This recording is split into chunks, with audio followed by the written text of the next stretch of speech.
Public Servants Association has denounced the reckless actions of the Northern Cape Department of Transport Safety and Liaison. The union is outraged following the revelation that the department has effectively abandoned 32 dedicated traffic trainee officers after squandering 19.5 million in public funds allocated for their training and development. Let's get some clarity on this story now, joined by the PSA's Northern Cape manager, Steve Ledibane.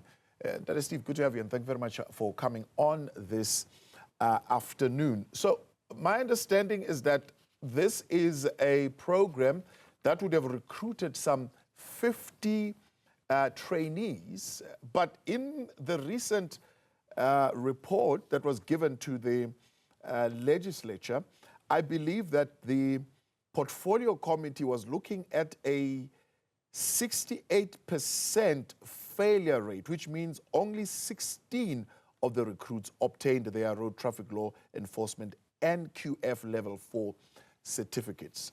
Why are you saying the 32 were abandoned, or 32, yeah? Okay, so thank you very much for the question.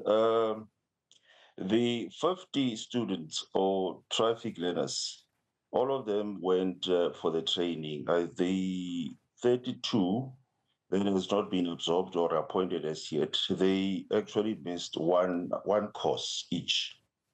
And what is worrisome is that they managed to complete that course successfully, because then there was also what they call the intermediate, or there was that assessment that was done in November last year to December, and they concluded their programs.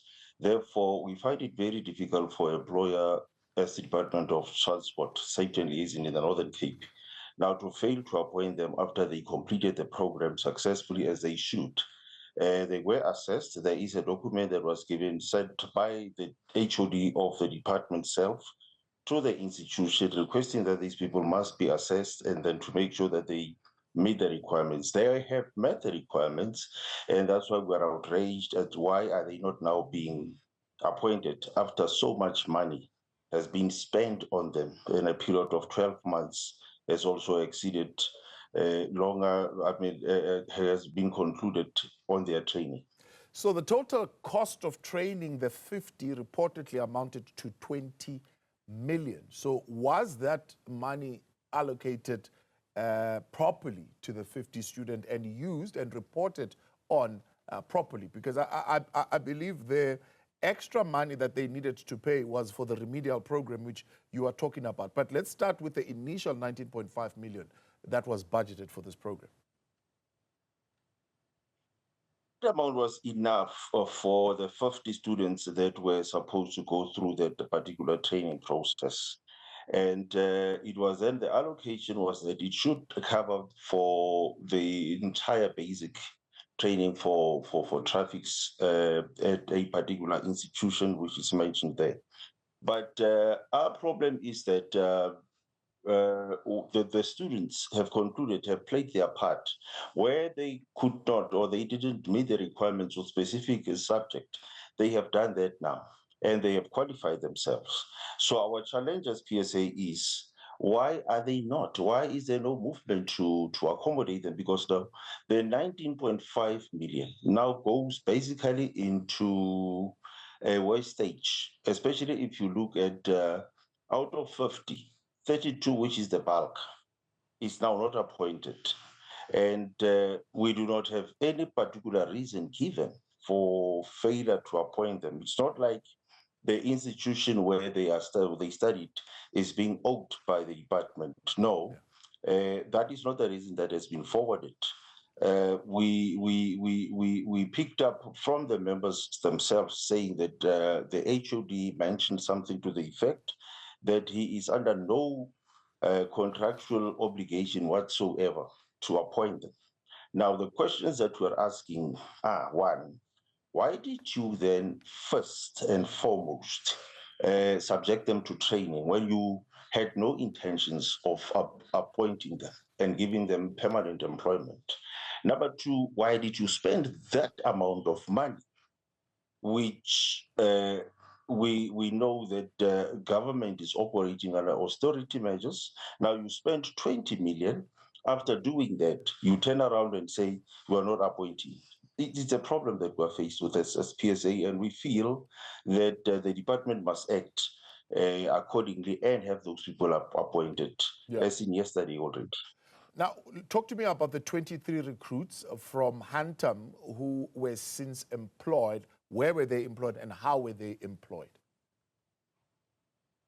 Look, we see that as an unfair practice or somehow a discrimination because they are taking people in Hantam and they are leaving other areas within the province. Hantam is actually a portion of a district called Namakwa in the Northern Cape, where your town is Calvinia, and we do have RTIs there, road traffic inspectors, that are appointed by the provinces.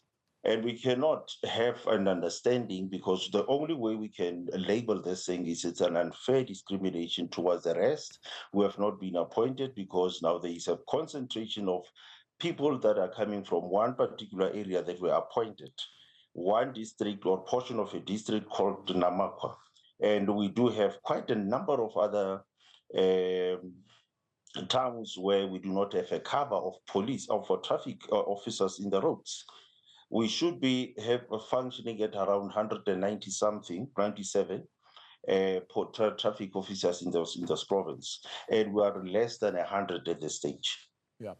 As far as you know, and I'm sure you'd clear us here, who's responsible for hiring traffic officers? Is it province? Is it municipalities themselves? Who bears the responsibility of hiring?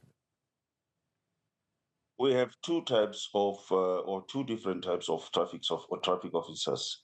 We do have the provincial ones that are appointed by the Department of Transports.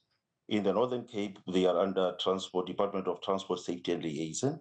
It is therefore the Department of Transport that is responsible, therefore the HOD of the department. Yeah. Your municipalities, and not every one of those that can afford to have traffics, they do have traffics. Your metros, metro towns, like Kimberley is one of the towns that has got a traffic unit in the town. And then like Johannesburg will also have traffic officers appointed by the city itself. Yeah. But there are those that are appointed by the department at the provincial level. Yeah. So you are now calling for the department and the premier to intervene here. Have they budgeted? Do they have the budget to actually bring in recruits to these positions? Look, we want to see the appointment of these people taking place, given the fact that there was a budget that was already issued out for their training. Now, it is a normal follow-on to say if you take out that amount without the intention to appoint, you were most wasteful in terms of the PMFA. You intended to, or you gave people a promise, you gave them a dream. Now you assassinate that dream by not appointing. We are confident that the department will find, and they can still, if there is a need for them to approach Treasury to request funding for the appointment of traffic officers, especially because it's a critical function that is needed in the Northern Cape province. I can tell you now without a shadow of a doubt, you can drive long distances within the Northern Cape. You are very unlikely to find traffic officers appointed by the department standing along the road, doing the functions that they should. That's why probably the department is failing to meet its obligation when it comes to performance in the roads with regard to the mandate given to the traffics in the province. Yeah. And it's a problem, sir.